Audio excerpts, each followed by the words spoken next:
Welcome to the Three Dot Podcast. I am Nick Ryder, the host. This is episode 27, and we have been on a long hiatus. I also had 5 donuts today and have been researching the 2004 Fallujah ambush involving Blackwater and Iraq. That's not related to the hiatus, but that's what's going on. I hope everyone's doing well out there. Trying to recap the last few weeks and why we've been off. We had a wedding in Indianapolis. That was the first week we missed, which I'll get to a little bit. Second week, Phil was here, and then I had a scheduling conflict last second. We'll get to that. Then the following week, I was sick with a sore throat, which I believe is a top 5 worst human experience, is just having a sore throat. Then the week after that, we had a concert, which was incredible. I will recap all of that. We're also going to get into some Ohio State news. I'm going to recap the submarine thing that I'm sure everyone knows about. Realizing how fat I'm getting will be talked about. Stand-up career, potentially. Some more recruiting news, wildfires, and a few shows I've been watching. All of that we will get to. But let's start with why I haven't been here, or at least not consistently. First off, we had this wedding in Indianapolis. We went to Indianapolis and back in a day with a wedding in between. It was a good time. It was a really awesome wedding. It was Haley's college friend, her little Caitlin, and what's his name? I want to say Billy, but I feel like that's wrong. Last name is Zachary. His family owns a candy company. Very big wedding, very fun wedding. Indy's a cool city in general, the few times I've been there. But the venue was awesome. The church was beautiful for the actual ceremony. And then during the reception, a few minor issues. So, fully catered and staffed and everything. And this guy comes around, he fills our waters, and he spills a little bit of water on the table. No problem. And I'm being overly nice to the guy. I say, hey, no big deal. He comes back with a rag. I'm like, I already cleaned it, no problem. Same guy comes around later with coffee, and he spills a little bit of that. Same thing, no problem, no big deal. Then he comes around again, and he spills water, on me. He barely hits the glass. Most of it goes onto my lap. A little aggravated, but, the guy's working. He's a young kid. No problem. Comes back with coffee one last time, and he's pouring it on the cup, and he doesn't realize it's missing the cup, and it's coming out of the pot from the side. And it's literally just going straight onto my leg. As he's filling the cup, there's about 5 straight seconds of it just going straight onto my leg. And I'm looking at him. He doesn't notice. He just walks away. At this point, I'm angry, but I realize I've already created this atmosphere where everything's okay. So what am I supposed to do at that point? I didn't freak out at him, but I'm just like, this was a really weird experience that I've gotten 2 different beverages completely spilled on me by the same guy. I don't know if he had it out for me. It's possible. I don't think I offended him in any way, but never know. It was also, at this wedding, was a bunch of Miami of Ohio grads. And we were at the Miami table, because Haley went there, my fiance. So she knew everyone there, and I want to say 5 or 6 of the people at our table had also gone to Miami. And if they're a couple, they call them Miami mergers, which, that just makes my skin crawl a little bit. But good for them. And then one other guy there was from Dallas, Texas. Now, I'm going to call him Dallas. Dallas was very drunk from the moment we got there, which is fine. That used to be me. I most recently got a year sobriety chip, doing well there. Dallas is not there. He is the complete opposite.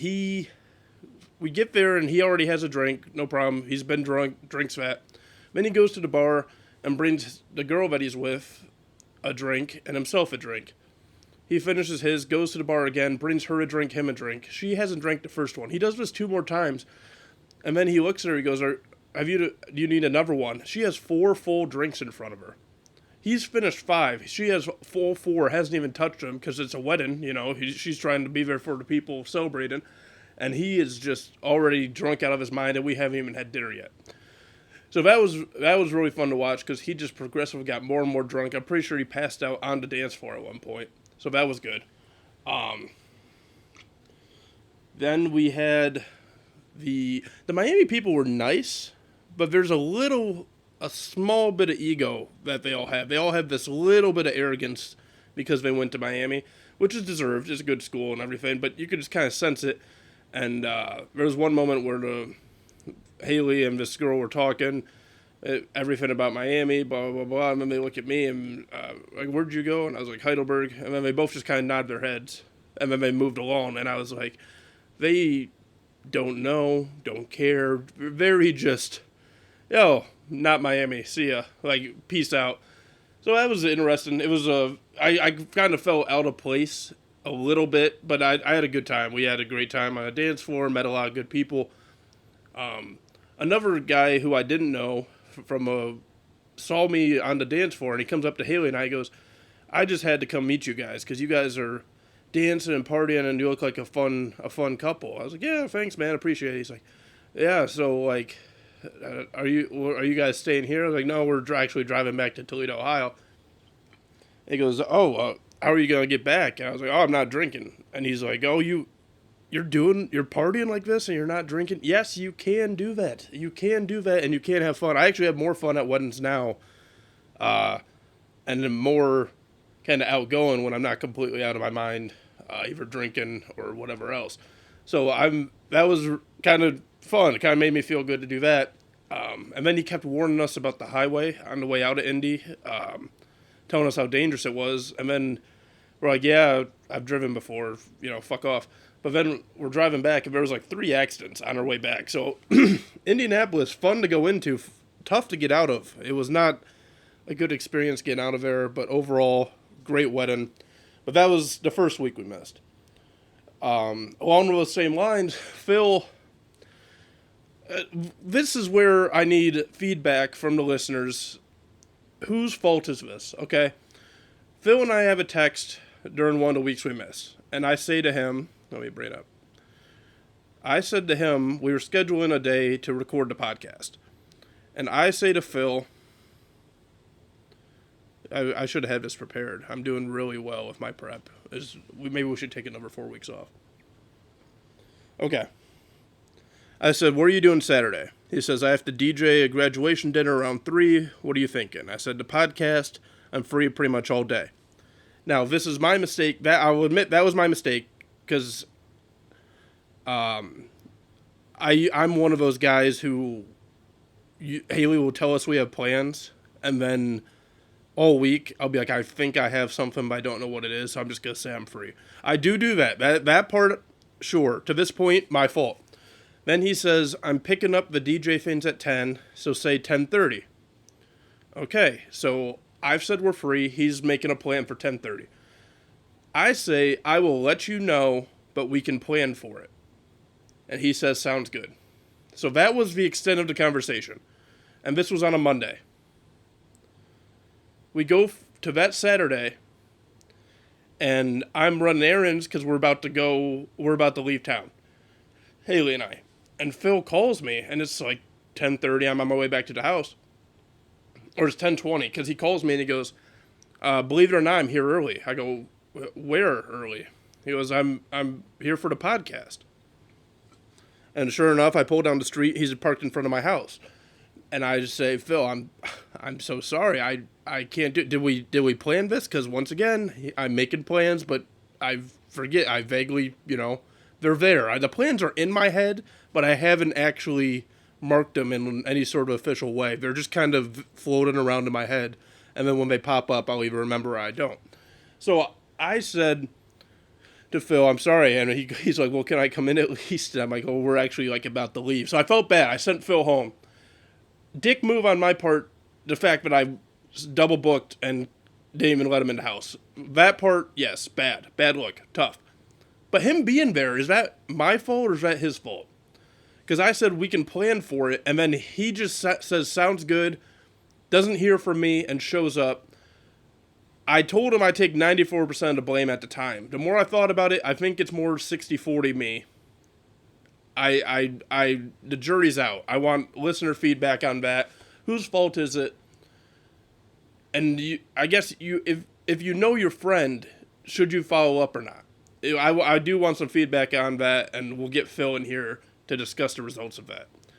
But that was another week that we missed. Then I had sickness. Haley went to a Taylor Swift concert, came back, got sick. Probably get picked up at the concert. I don't think she came home and got sick. I think she probably got it there. And then I got sick afterwards. I had a horrific sore throat, and I understand there's worse things in life, but in terms of general day-to-day, a sore throat is a top 5 worst human experience. You can't swallow, it's tough to breathe, struggle to sleep. And for me, I get infections. Whenever I get sick, I end up with ear problems too. I'm actually still kind of messed up. I ended up with a ruptured eardrum, and then we went to a concert. So we went to see Noah Kahan, which was incredible. It's the second time I've gotten sick, had a ruptured eardrum, and then gone to a concert. So I'm working hard to damage my own hearing the best I can. But it was very fun. Noah Kahan's incredible. Stick Season album. Really, really good. Big fan of the album. And seeing him live, we went to Cleveland and saw him with James and Grace. James is still alive, for those of you wondering. But he's busy with his job. You know, we kind of talked about that, but him and Grace are doing well. We went with Haley's sister, her boyfriend Nick, and then me, James, and Grace, and Haley, obviously. But Cleveland's one of my favorite cities to go to in general. But that was the first concert I've been to there. It was right in the water. Really good concert. He put on a great show live. But it kind of brought up another thing that I deal with. This big traumatic thing I deal with. No, but when you're tall, like I'm not extremely tall, but I'm a taller guy. And I'm looking around the concert, and I just kind of moment where I'm like, I can see over everyone. I'm one of the tallest people here. And then I realize anyone behind me has to just be so mad when they see me. Like, this happens anytime I go to a sporting event, movie theaters that used to be like this, or Buckeye games especially, and then concerts. I get so worried about other people around me that for the first little bit, it's hard for me to have fun because I'm like, I hate to be the idea of me ruining someone else's experience by standing in front of them. And then I get over it because, you know, you can't live your life that way. What do you want me to do? Cut my legs off for the concert and sew them back on? But it's just something I'm always aware of. It's like, it's all because one little kid, we went to a Mud Hens game a few years ago, and we sat down, and this kid behind me literally starts crying, and I see him point to me, and he's complaining to his mom that he's not going to be able to see anything. And ever since then, it's been in the back of my mind all the time that I affect other people's experiences just by existing. It's not great for my mental health, but, you know, got to live your own life. So those were the main few reasons that we missed a few weeks of recording. I can't really do it during the week anymore because I'm working 14-hour days, 5 days a week typically, or 4 to 5 days a week. And then on weekends, the last few weekends, it just lined up that we were either out of town or I was sick. So hopefully we're going to get back to a regular schedule, and I'm looking at getting some new guests because Phil will be around. Phil, that was my fault that he wasn't there the one time, and I didn't let him know about today because I wasn't sure what day I was doing it. Sorry. And I wanted to avoid sending him home again. But we are going to try to get back to a regular schedule. And James might pop in at some point. Murph refuses to come on the podcast. I'm not sure why. I'm going to still look at getting Brady in here for those of you that know him. And that just reminds me, I want to give a shout out to Cody. Both Codys, actually, that are fans of the podcast. But the one that keeps texting me asking where the show is, kept me honest. Keeps, wanting more content. Same with Jenico. And there's one other one, but I can't remember off the top of my head. So, whatever. Moving on. I'm going to move the Ohio State news to later. The submarine implosion, was well documented as it happened, and then we didn't do a show, and it's since been found. There are some theories. A couple coworkers have a theory that they were alive and faked their death the whole time. Don't believe that. But just in general, a couple quick thoughts since everyone's already talked about it. I would never be caught trying to get into a submarine and go to the fucking Titanic. No chance. No chance. No amount of money. No. There's a million different things you could do, and I personally am happy just sitting in my own house. I don't need to go into a tube and go to the bottom of the ocean to feel alive. That's just not something I need to do. And Twitter was vicious with the jokes and everything. It's tough for me because I was laughing, I was making jokes myself. Like it's such an absurd thing that there's comedy in it, but it's still people dying. Like I can't imagine being in that submarine. And there had to be a second. Microwave guy and I were talking about this. There had to be a moment right before it imploded where like there's a loud bang, or like the wall kind of caved in, and they just had to be terrified for about the 30 seconds before the actual thing imploded. Because I think it was James Cameron, who's a submarine expert, which is just weird, but he was saying they were trying to go back up, so there had to be a sign that something was wrong, and then just absolute panic.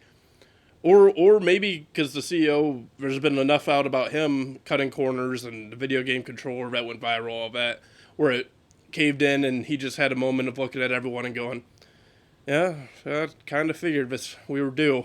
And 10 seconds later, it's imploding. I did find one weird thing after the fact. Mr. Beast, famous YouTuber, he said he put out a text about him being invited to go on the submarine, and he's like, pretty crazy, it could have been me. That's a very weird instinct to me. Like, people actually died, and you're like, oh, could have been me too. Like, it's a very look at me thing to do. I thought that was very strange. And I always think of the Ray Kump, who's a comedian. He said, I've never been more sure of anything in my life that Mr. Beast will one day commit genocide. And I think that's accurate. The more stuff I see about him, he's an odd dude. There's something there. And he does a lot of good things, and he makes a lot of good content, I suppose. I've seen a few of his things that I enjoy, but just weird. And it reminded me of like 9/11, when a lot of celebrities were like, oh, I missed my flight. I could have been there and stuff. Like, yeah, but you weren't, and other people died. It's not about you. You know, it's just kind of one of those things that kind of rubs me the wrong way. But like I said, I'm not going to go too much into the submarine thing because it's already been documented. But find a better thing. Go cut your grass and have a beer and sit by the pool and fucking feel alive that way. Or if these these are billionaires we're talking about. You could have anything in the world. Why would you go about that as your experience that you need? And if you're the CEO, why? If you're looking at it on a screen, because there was an actual window that they'd be looking at the Titanic in, why wouldn't you just drop like 20 feet below the surface and broadcast a video of the Titanic? Or like a simulation of the Titanic and be like, yep, doesn't it feel like we're there? Would have been the same effect as actually being at the bottom of the ocean without the risk of death. So whole thing doesn't make sense to me. But it is what it is. That company's already trying to book another session to the bottom of the ocean. I guess this is great PR for them. Any press is good press. Whatever. Wildfires. Good transition there. Good wildfires that are absorbed in Canada and been affecting Ohio. They were so bad last week. We had a fire alarm go off at my job inside the plant because the smoke was so thick coming inside. And you could ask, why are the vents not closed, or why is the big trailer door open that would let smoke in when it's documented as being hazardous? I'm not here to ask those questions. What I'm here to do is just tell you what happened. And we all had to go outside into the smoke because the smoke had gone inside so much that we had a fire alarm. None of that's the point. The point is, it is crazy. A lot of conspiracies going on about that. But it's nuts. A wildfire in Canada can sweep across and mess up Ohio, and some people are saying it's reached Europe. I don't know. Canada, get your shit together. I did see in France, for anyone paying attention, there's massive riots going on, a ton of deaths, a ton of property damage, and my sources are saying the riots started because McDonald's got rid of the McRib there. I'm kidding. A horrible joke, but France is burning down. A lot of press saying it's immigrants. A lot of press saying It's been an ongoing thing with police there, and it's stemming from police shooting a 17-year-old. And it's just nuts to see all the damage going on there. And the world is falling into chaos. It's something that I've said many times on the show. But France, Canada, they're both burning down for different reasons. But in general, I would appreciate it if they could, get their shit together. That's about all I can really say. But no, France, riots, wildfires in Canada, in America, there's a shooting, mass shooting was trending. Baltimore last I saw, 30 people injured, 2 killed. And there's, I believe, 2 shooters shooting up a block party. I could be wrong. This all I was reading right before I started recording. Nuts. I'm not one to sit here and tell you how to fix things, but it is just chaos when everything you're seeing around the world is erupting into chaos, and I'd rather just sit here and talk about the Buckeyes. So if we can all just get along till football season, just hold it together till football season, and we can all just camp in front of a TV for 12 hours every Saturday and Sunday, I think the world would be a better place. Also in the news, Twitter had a limit on how many tweets you could view, I saw, which hasn't affected me because I have several different accounts that I use for different reasons. I have access to the 3.1. I have my own Buckeye one. I have a Kirk Minahan one. And then I have my one from coaching, and that might be it now. But I have 4. They're all mainly just parody accounts. But I haven't really noticed the limit thing. But apparently there's only so many tweets you can view at a time. So if anyone's actually had that happen to them, let us know, because I'm curious to see what that looks like or when it refreshes. Moving quickly through these topics, but it is what it is. This is content. It's a solo show. We're doing what we gotta do. Let's see here. One of Haley's dad's friends has started doing stand-up comedy, and I believe his next time doing it, I just want to plug this for him, and I believe it's the 17th of July at Inside the 5 in Sylvania. I don't have a time for it yet, but if you're curious, I'll let you know, or tweet at us or whatever. But he's a relatively funny guy in conversations I've had with him, and he's decided to start doing stand-up. So I'm really curious. I'm very passionate about stand-up comedy. I hate most of it now, but I listen to it a lot, and I want to see someone I know actually go on stage. I guess he's done it once before because he decided to start trying it recently, and he bombed horrifically. Those were his words. I'm not saying I wasn't there. I'm not saying he did poorly, but that's how most people start anyway, is you do horribly and then eventually you work on it, find out what works, what doesn't. But I'm very curious to see that kind of process happen in front of me with someone I know. And along those lines, I've started to write my own stand-up comedy set, a 5 to 10 minute thing. And I've performed a little bit of it for a coworker and 2 of her friends. So this isn't a formal announcement because I'm a pussy, so I probably won't ever actually do something about it. But I may go to an open mic and I may try to do a little bit of stand-up. And if I do, we will let you know what date that is and how it goes. We'll do a review on here. We meaning me, because the other 2 quit. But stand-up comedy, I'll be reviewing after the 17th how our buddy Eric does, and then if I ever end up doing it, you will be the first to hear how that goes. What else did I say we were going to talk about? Some Ohio State news. So Bryce West, I don't know when we last recorded what the news was, but Bryce West, a corner from Glenville, committed. He's a 4-star guy. And also a tight end from Glenville, also committed, 4-star tight end. The Aaron Scotts, the other corner, I believe those were the 2 that we mentioned right before our hiatus, as we wanted both of them, and it'd be a huge deal. But one of them committed, and the other's supposed to commit later in July on his dad's birthday, and his dad's a Buckeye fan, so people are saying there's a good chance we'll get both, which would be huge. Other big recruits that we're looking at, KJ Bolden, number 1 safety in the country. He is from Georgia. Bowden High School, I believe, and he's been predicted to go to Georgia, but Ohio State's very much in the mix, so that would obviously be huge. 5-star number one safety. I think he'd be the top recruit of this class. That currently sits at number 2 in the country. Edric Houston is a 4-star D lineman from the same high school, which ironically is where Dylan Raiola, the former Ohio State quarterback commit, transferred to. It's his 3rd high school or 4th high school in a year. But Edric Houston, we're supposedly in on. He's a high 4-star on some sites, 5-star edge rusher.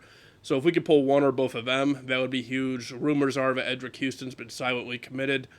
Don't know if that's true, but that's just kind of a vibe that was put out there. Either one of them or both of them would obviously be an immense momentum mover and a giant victory for Ohio State, and potentially moving them into the number 1 class, which also goes along with Brandon Baker, number 1 tackle in the country. It's between us and Oregon, last I heard, and it's sounding like we are still very much in the mix, and if we can get a combination of those 3 guys, along with Aaron Scott, Ohio State could have the number 1 class handily, and then it becomes a battle of just holding on to them and not having them flip, which is something that has happened to Ohio State in the past, especially with Florida guys, where we have 2 of them last year, I believe. Running back was one, Fletcher, was committed to us, and then throughout that year, he ended up going to Florida, flipping. And that'd be tough in Georgia, especially with them being as successful as they have been.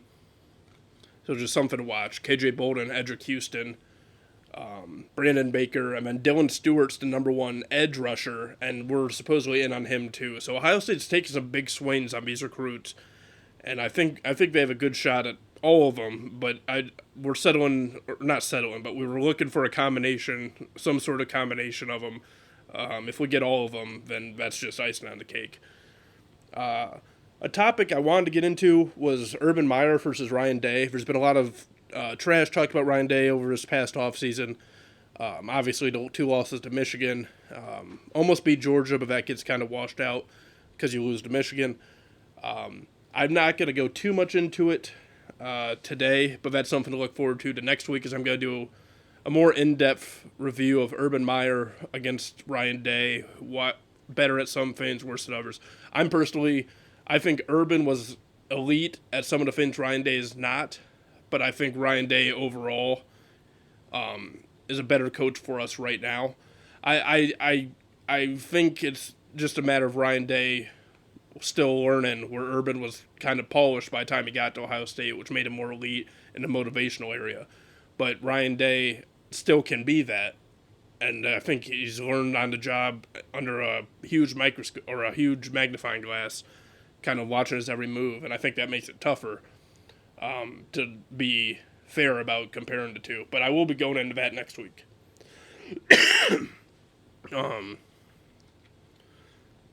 Damian Lillard asked for a trade. Don't really care about that this week. Victor Wembanyama was the number 1 pick. Everyone knew that. Brandon Miller said Paul George was his GOAT of basketball. Absurd take. Nothing much more needs to be said there. Let's see here. Oh, I did just want to say there's a podcast called Buckeye Talk. I can't tell if I like it or not. It's one of those things I half hate listen, half actually enjoy. I forget the names off the top of my head, but it's hosted by Doug Lesmerises. He's a writer for Cleveland.com, and members Nathan Baird, and I forget the other guy's name, and they do a great job. But I can't stand the host, Doug Lesmerises. I can't stand him, but I like the other two, and in general, it's a decent podcast. If you're an Ohio State fan looking for something else besides Zach Smith to listen to and hitch your wagon to, it's not bad. And I like it because I love hate listening to stuff, so I get the hate listen to Doug and actually get information from the other two. So that's enjoyable for me.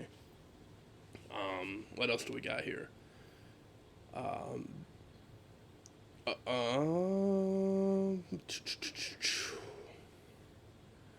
Like I said, we just wanted to get one in this week, or I just wanted to get one in this week, so we'll kind of wrap it up here. I have a few more things on the list, but we'll save them for next week and actually get on a proper schedule. So we're gonna do. Did the stand? Oh, I did say I was gonna talk about getting fatter. So I've always kind of fluctuated in weight, but recently, it came up this past weekend. Haley's grandfather passed away. Papa Bob, Robert Malendick. He was a really fun guy to get to know, and he had a great family around him, and the service was great and everything. It was really really cool to see people that really cared about him be around him for the service, and it was kind of emotional. Like I said, I got to know him much later in his life, but he was a really good guy. But we're getting ready for the service, this was the day before. I was trying on my dress shoes for going to the viewing and the funeral and everything, and I was putting on my shoes, and I realized I can't get into them, and I had never had that issue before, and I realized how fat I'm getting because my feet are actually fatter. I have fat feet. I've never had fat feet before, and Haley was looking at me with just like disgust. And I'm like, I know, there's not much I can do here. And I finally get on. I'm like, well, maybe it's just, maybe I'm just swelling in that foot.